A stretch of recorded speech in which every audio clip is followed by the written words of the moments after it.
Bagaimana cara menggunakan standing frame? Okay. First sekali, paling penting sebelum masukkan anak dalam standing frame, pastikan semua roda-roda standing frame ni dah lock supaya standing frame tak lari nanti. CP ada pelbagai jenis, tapi jenis yang paling biasa ialah spastik CP yang menjejaskan kawalan otot. Disebabkan otot mereka lemah atau tegang, ramai kanak-kanak dengan spastik CP sering dilihat dalam posisi duduk atau berbaring kerana sukar untuk menyokong berat badan mereka. Bila anak mula menggunakan standing frame, kita mulakan dengan posisi condong ke depan supaya tak streskan kaki dengan keseluruhan berat badan mereka.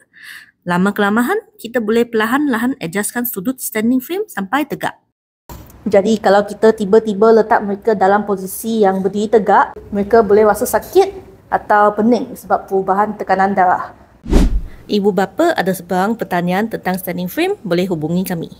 Kalau ada soalan tentang kesesuaiannya untuk anak, yang ini baik berjumpa dengan fizio atau doktor dulu untuk bagi mereka menilaikan keadaan CP anak.